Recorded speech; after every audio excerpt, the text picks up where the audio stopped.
Rough week in Azeroth. Lost a couple of heavy hitters in the community, which left a lot of users in a pickle regarding their UI configurations. You couple that with all the pre-patch kerfuffles that are happening and all the changes that are being made, it's safe to say that things are pretty borked. It's not hard to see why so many people are pissed and frustrated. We went from a fairly smooth running game to a carnival of Lua errors and flat out broken content. But here's the thing, it's going to be okay. This isn't the first time we've gone through this. In fact, Midnight makes it the 11th time we've gone through this. And yes, Blizzard dropped the ball. The testing was flawed. The rollout is obviously not going very well. Your anger and your frustration is valid. There's a ton of things that probably could have or should have been done better or differently. But short of rage quitting and swearing off WoW and Blizzard altogether for good, there is something you can do. You can learn to play naked. No, not like that. Keep your pants on. I mean your UI. Look, here's the hard truth. Over the last 2 decades, we've become dependent. We treat add-ons like they're the game, but they aren't. They're just third-party decorations draped over the game. And when a patch comes along and rips down those decorations, too many of us are left helpless, just sitting there, unable to function, madder than a mosquito in a mannequin factory because LVUI is broken. If you want to survive patch day, any patch day, you need a baseline. You need to know how to configure the native Blizzard UI so that it can function on its own. Think of add-ons as luxury items. They're nice to have, but you shouldn't starve without them. So before you download the next broken patch, let me show you how to build a bulletproof, native, naked UI. That way, when the poop hits the fan, you won't be the one crying in the forums. You'll be the one playing. Now, before you come at me in the comments, put down the pitchforks and hear me out. I am not anti-add-on. I'm not saying we should go back to the Stone Age or that using LVUI makes you a bad player. I use add-ons. I love add-ons. They work. When they work, they make the game better. But think of it like driving with GPS. GPS is a fantastic tool. But if your GPS shits the bed and you're in the middle of nowhere and you don't know how to read an actual paper map, you're going to be lost. I want you to use add-ons because you want to, not because you have to. I want your UI to be a solid house built on a rock-solid foundation, which is Blizzard's native UI. Then you can decorate that house with any of the skins or UIs or meters or whatever you want. But when a patch day comes and it tears all those decorations down, your house still stands. So let's build that foundation together. Okay, so just to give a demonstration of what I'm talking about, here's me in game, and I've got my add-ons running. Auctionator, bugs, my fishing one. Got Titan panel going, which is down here in the corner. Just gives me basically my performance info, gold, repairs. That's all I use it for. Unhalted unit frames gives me the unit frames. My cursor ring, which you can see around my cursor. Details, that's the non-native damage meter. It does seem to be working. I ran some mythics with it last night. My Leatrix Plus, LS Toasts, M Plus Timer, which I'll show you. Mythic Dungeon Tools, if you don't know what that is, we'll show you later. Platers, Plumbers, my Raider IO. This I'm gonna get rid of because Titan panel is working. Simulation Craft, which isn't working that great right now. That's a whole other conversation to have. TomTom Waypoint, those are my wayfinders. And then just Wowhead Looter, which just basically uploads everything you interact with to Wowhead so that their database keeps growing. So we're going to go ahead and disable everything. Now, before we do, let's take a quick look at how everything is set up, right? Cooldown Manager, my party frames down here, all of my action bars down here, bags over here, like I said, details over here, pretty clear up here, right? And then my unit frames here, if I target something, target frames there. If I go ahead and get a focus, there's my focus, right? So pretty well set. Step further, if we go into edit mode, we can really see kind of where I have everything. My loot windows here, all that stuff, right? But what I wanted to show you is this. If I go into add-ons and I disable all, reload my UI, it looks virtually identical to what we just had. I can still play with 0 add-ons. This is what I mean by play naked. You don't need to have a dozen different add-ons helping you. They're nice to have. They're awesome decorations. But I could run this dungeon right now and have 0 problems trying to do it. That's the point. So how do we get to this state? That's what I want to talk about today. So first things first, let's really dig in here. Let's go into the options and look. Gameplay enhancements. I'm going to go ahead and turn on my damage meter. It turned off because I had details on before, but I'm going to enable my damage meter. So now I have down here in the corner is the native damage meter, right? I'm not using the external defensives one. It's just not something that I feel I need to use at this point. Cooldown Manager, we'll talk about that. The boss warnings, so you can turn them on and off. You can have all warnings depending on the priority you want to see. I just leave it at all because why not? I mean, if I'm not going to run deadly boss mods, I want to know what's about to hit me. You can have it hide when you're not the one targeted, and that's not the worst thing in the world to do. It does exactly what it sounds like it's going to do. It's going to not show you these alerts if you're not the one targeted. You can turn on and off the boss timeline, and I'll show you what that is. You can hide certain things on there, so you can really customize that timeline however you want. We've already talked about the single button assistant and the assisted highlighting. I'm not going to go too deep into that. Now, I don't have, if you're not going to run anything, you can go in here and you can customize nameplates. And I say if you're not going to run anything, because I generally will always have some sort of nameplate add-on running. Plater, Platinator, both work awesome. But if you want to use the native Blizzard nameplates, here's where you can customize it. Have it show always, just the enemy units, just the miners or the minions. You could turn on friendly nameplates, and if I do that, you can see now I've got these giant bars over everybody, which not my cup of tea, but so now we come down into the nitty gritty. So you can have it stack. You can turn it on and off. And stacking, what stacking does, and I'll put something up on screen here to kind of show an example of what stacking looks like. Basically, it just means that if you have a whole bunch of enemies in one spot, the nameplates won't be overlapping each other. It makes it easier to pick them out as you're going through. You can adjust the size of the nameplates. I mean, it's pretty self-explanatory. The buff and debuff scale, that's this stuff up on top here. So if you're you really want to see what's on there, you can make them huge, you can make them small. This is where we start getting into the actual look of things. So under style, you've got right now it defaults to blocky bars. You can have it set as modern, so you can see what that looks like, right? Thin bars, just thins them down to a little bit more minimalist. Blocky bars, that's the default. Clean health, blocky cast, so this one prioritizes the cast bar. Legacy red, so you get the red target name there. So those are your options. Personally, I would go with blocky bars just because that looks closest to what I'm used to, which is plater. The information, what you're going to display on your health bar. So you can have the percentage on or off. You can actually have the health value on if that's what you want to see. If you need the rarity icon to know whether they're elite or one of the silver dragon rares. Now the cast bar information, you can have all kinds of stuff here. You can have the spell name. Of course, it goes away as I go to show you. Spell name on or off. I would recommend leaving it on. Spell icon, not quite as important, I don't think, unless you know what those mean. Spell target, so that's who the spell is targeting. That's handy to know as well. You can have it highlight important casts, and their highlight is just the white on the edges there. You can see it popping up.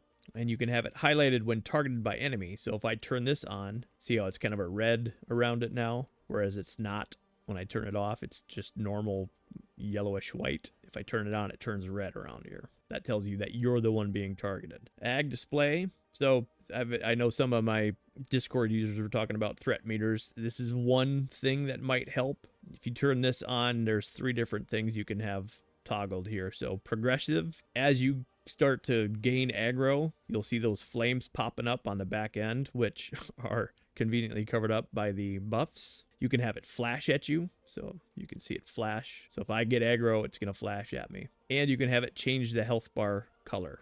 I recommend if you're going to be using the native frames, keep all of those on if you're worried about whether you have aggro or not, which it's pretty important. Personal debuffs. So you get your mob debuffs, right? Those are the buffs that they have on themselves. personal debuffs. These are the debuffs that I've put on the target. So if I hit him with, since my hunter, if I hit him with a barbed shot, the barbed shot would show up on here because that's a debuff to them. If you're a warlock, if you're playing affliction or you're dotting them up, that's where your dots go. And then there's the shared CC. So this is where if they're affected by some sort of crowd control, it'll show up on this side. So this side is the mob buffs. So this is what they're buffed themselves with, right? So if they're enraged or something, it'll show up here.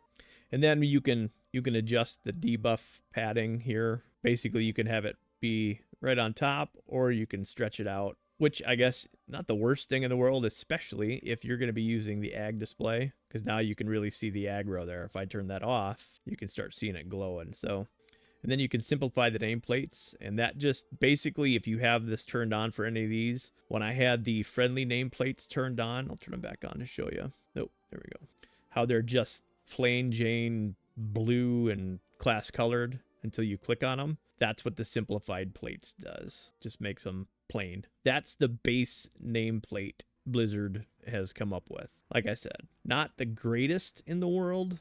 It's better than what they used to have, but I honestly think they can do a whole lot better than what they've got there. All right, now let's get into actual UI customization. So generally speaking, you're going to notice if you watch my videos, nearly all of my characters are set up the same way. And if you watch any other streamers or other players playing, a lot of them have kind of the same layout, right? It's basically you're keeping the center part fairly clear for your gameplay, and then the important information you want to see is going to be nearby, right? So you've got your cooldowns here. We'll go ahead and open up edit mode so I can give you a better idea of what we're looking at.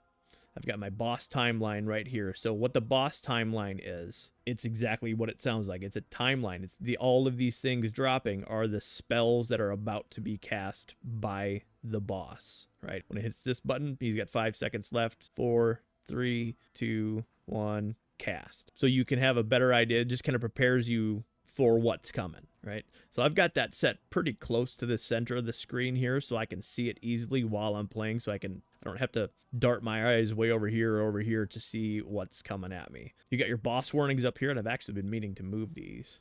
So you got your critical boss warning, right? So if he's about to do something bad, the game is going to tell you this is what's happening. Or if he's targeting you for something major, this is what's going to tell you that. Same thing with the medium and the minor. They're all doing the same thing, just depending on the spell. And then I've got my track bars, my cooldowns here. You notice that it's all pretty well centered on where I'm at, where the action is in the game, so I don't have to keep looking all over my screen to see what's happening. That's kind of the rule of thumb. You don't have to do it this way. UI personalization is just that. It's personalization. You do anything you want with this. There's not a right or wrong way to do that. I'm just showing you kind of what all this stuff does so you have a better idea so that you can build your own so that when patches hit, like we've seen, and everything stops working, you can still play the game using just what's in the game. We got our boss warnings set up. I've got my tracked bars, my essential cooldowns, and my utility cooldowns. So let's talk a little bit about these. If you want to change any of these three, right, go to advanced cooldown settings. This is going to open this window here. So here's where you've got three choices. You've got essential cooldowns, utility, and not displayed, right? So this is where knowing what your spells are comes into play. This is why I've harped on you for, actually learning what your spells are and what they do, because this is where it can kind of come in important. So these are my most important abilities, right? My barbed shot as a hunter, my barbed shot, kill command, bestial wrath, and my wild thrash. Those are my big spenders. Those are my core damage output. So I've got them right here, easily seen. And when they're here, and we'll talk about this in a second, but I'm going to show you just real quick, they're click through. So if I put my mouse on barbed shot here, like the tooltip still shows up, but I can click and I can move, right? I can click through it. It's not going to cast that. It's not getting in the way. Versus your player frame, for example, is not click through. So if I click on my player frame, I'm clicking and trying to move, but I can't. All it's doing is targeting me, right? So that's where the cooldown manager is different than everything else on here, because your action bars, same thing. If I hit barbed shot down here,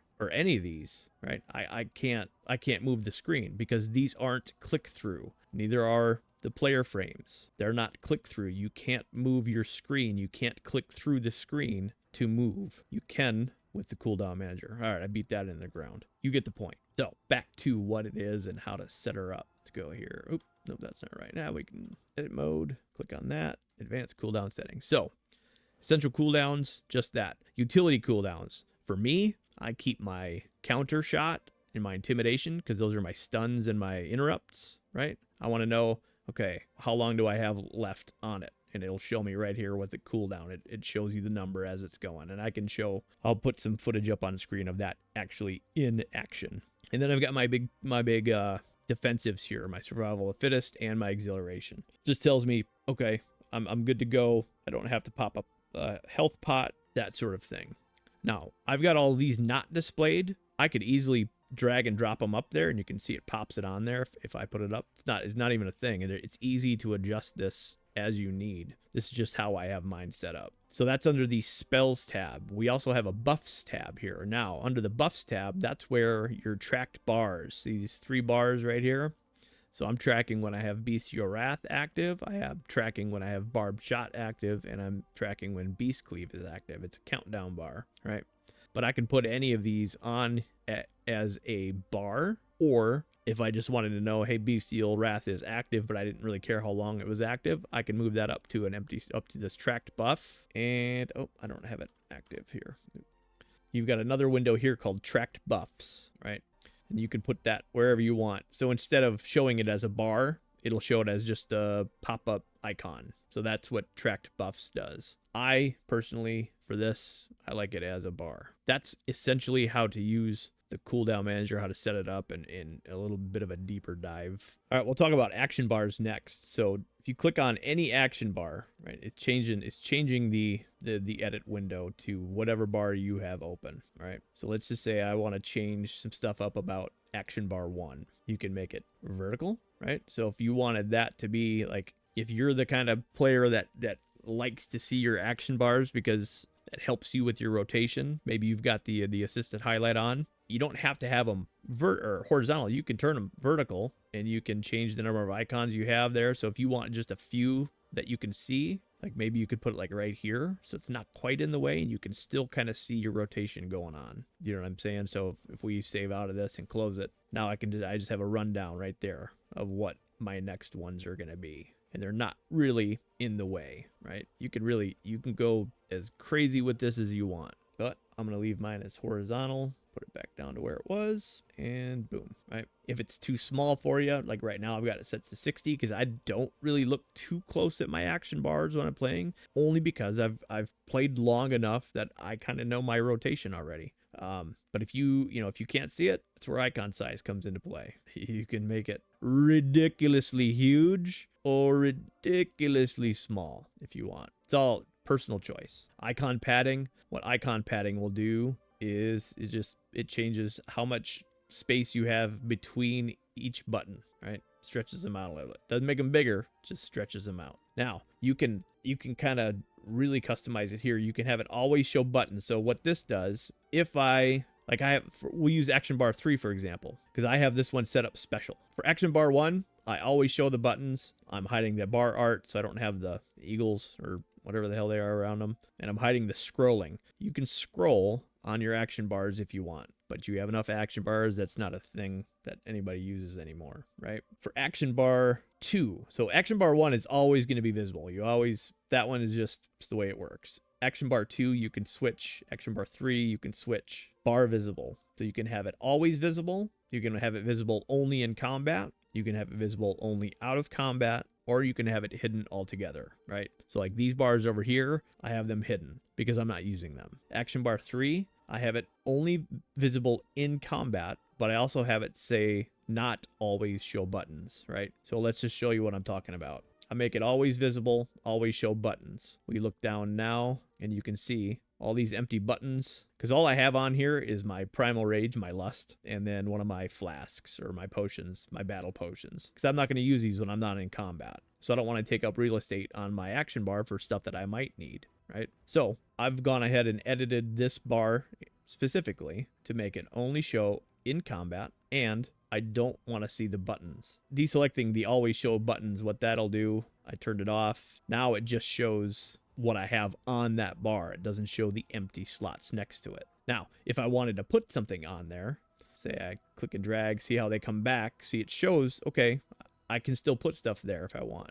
But as soon as I drop it, they go away. So we're going to go ahead and keep that back to out of combat. Now, if you don't want to see any of your action bars, remember how I said action bar 1 is always visible? Because you don't have, like on action bar 2, I can change this. Like I have this bar visible option, right? Action bar 1, you don't have that. Here's a workaround for that, right? Don't use action bar 1. Don't put anything on it. Use action bar 2 as your action bar 1, right? And then you can just move this out of the way, like hide it down here or something, like hide it out of the way, and then deselect always show buttons. It's still going to be there.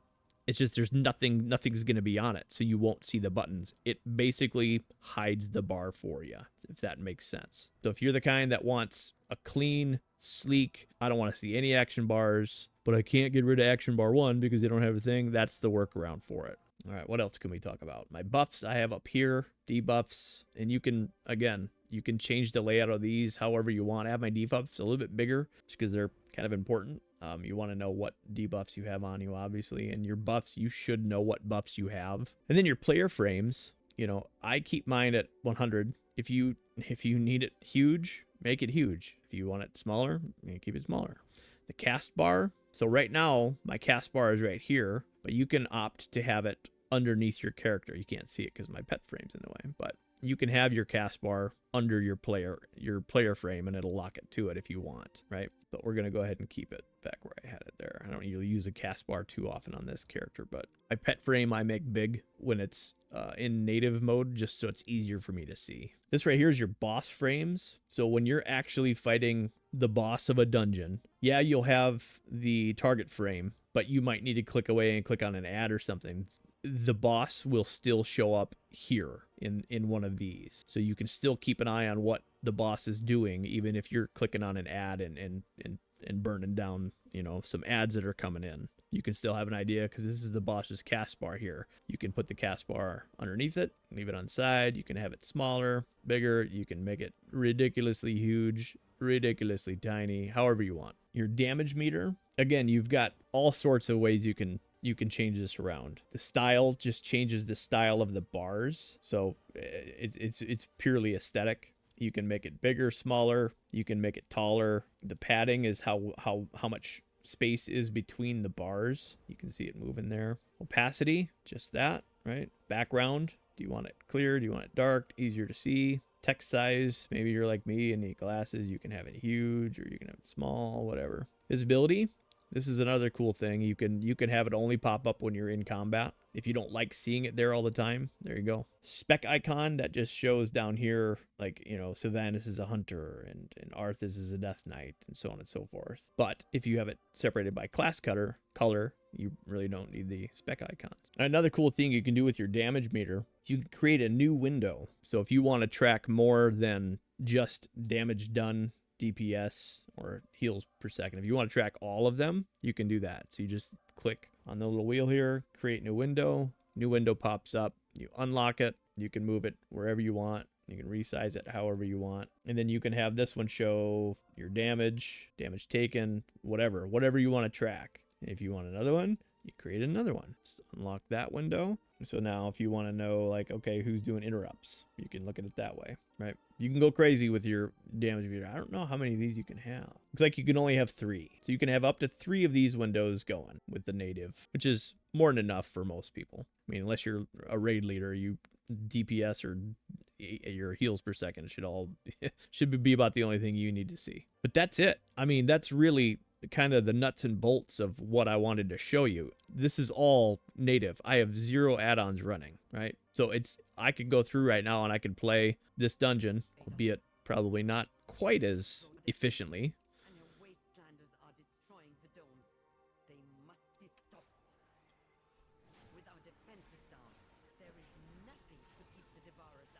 But I'm doing this with no add-ons. So it's doable. Just because the patch came and took away all the window dressing doesn't mean you can't play your game. Let's talk a little bit about what add-ons I'm using. I'm going to go ahead and enable these again. Okay, so I went ahead and reloaded my add-ons. So you can see now I got my nameplates. I got Plater running, which for me just, I don't know, makes things so much easier to see. I mentioned before, Mythic Dungeon Tools, which is this guy right here. So what Mythic Dungeon Tools does, it allows you to map out different dungeons. And as you can see here, this is Windrunner Spire. So wow, this is my first time looking at this. I didn't realize they had the new ones loaded here. So these are going to be, apparently, season 1. We can expect to find these as Mythic Dungeons next season. But basically what you can do here is you can see they've got all these mobs listed here, right? So you know who they are. You can right click on them, and enemy info. There they are, right? This is what they can do. But more importantly, if you're going to be doing Mythic Plus runs, you can see like when I clicked on them, turn pink, I'm creating a poll here. So if I wanted to pull those 3, let's say we're going to pull this group all as one. That's the first pull. And that pull is worth 8.62%, right? Because remember, Mythic Dungeons, you're going for percentage and time.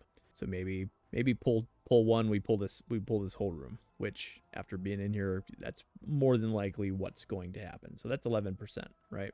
So then add pull 2 will be, well, you can go left or right here.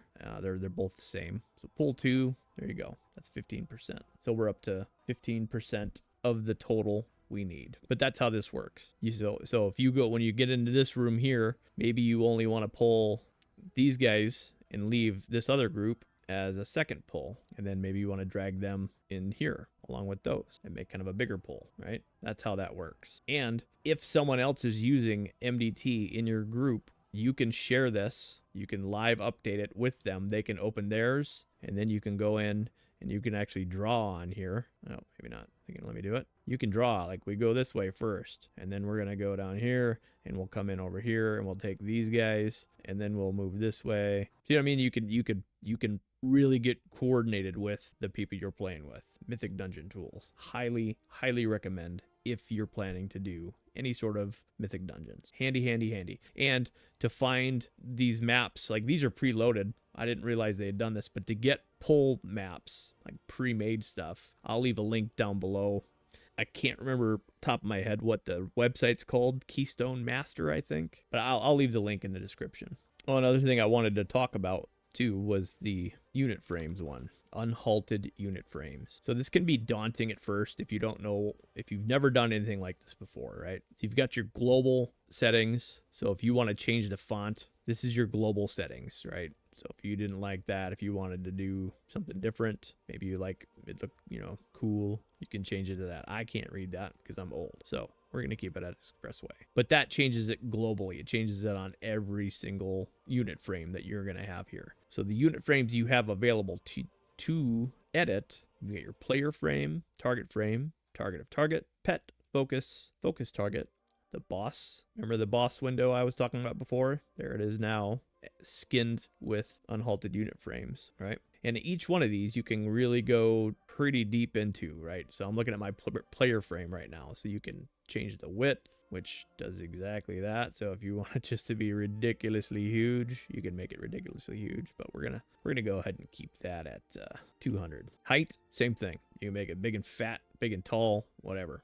You're anchoring, so you're anchoring from the center to the center. So that's where this X and Y position are coming from. X and Y from the center of the screen, if that makes sense. So if I make this 0, it's centered. And if I go over here and I make my Y 0, it's centered, right? That's where anchor comes from. What did I have here? Minus 400. And what was that? 275. You guys are making me screw up my whole thing. It's all right. You can change color when you're tapped. You can have it grow inverse, which basically, I don't know why you would want to do that. I don't know. People are different. I shouldn't say I don't know why you wouldn't want to do. I would. It's up to you. I wouldn't do that, but that's doesn't make it right. Doesn't make it wrong. Heal predictions. So this just shows if you have an absorb coming in, it'll give you a different color on here on your bar to show how much is going to be absorbed or how much is incoming, that kind of thing. Your auras, so you can really kind of nitpick this if you want, right? So you have buffs and debuffs under your aura. I don't have any buffs enabled. Why? Because all my buffs are up here at the top right of my screen. So I don't need to see them down on my thing. I do have my debuffs on. Now, I also have them up over here in the usual spot, but this is just another place where you can put them for quick reference if need be, right? And again, the anchoring, the sizing, how many to display. Right now, I've just got it on 3. If you wanted to have more, you can have more. How many per row? So how long, how many will it have before it starts to stack? All that. Your power bar. So you see this orange bar, that's going to be for a hunter, it's focus. For a mage, it'd be mana. For a druid, it's going to be rage. You can have it on or off. It all depends on personal taste. If you're worried about how much power you have, that's where it's at, right? Your cast bar, this is my cast bar. I'm not a caster here. I'm a hunter, right? We don't really cast all that often. But you can adjust this the same way you adjust everything else. You can make it bigger, smaller. You can, however you want to do it. You can have a portrait turned on, and it's just a kind of default portrait. I'm not going to mess with it right now. Indicators. So you have your raid target markers, leaders, assistants, resting, combat, mouse over. So your raid target. So if I were to go ahead and give myself the skull icon, that's a raid target. This is where you can adjust where that shows on whatever it is you're looking at. So I've got this guy targeted. Let's say I want to mark him as, the cross or the X. You can have it. Oop, I'm still on mine. Target. There we go. You can move it wherever you want. If you want it down in the middle, you can put it in the middle. You can put it on the top. You can put it you can move it wherever you want, right? Leader and assistant. That's just a little crown thing, right? To show that you're the leader of this group. Combat. When in combat, if you have it enabled, there'll just be some crossed swords that go right in the middle of your frame,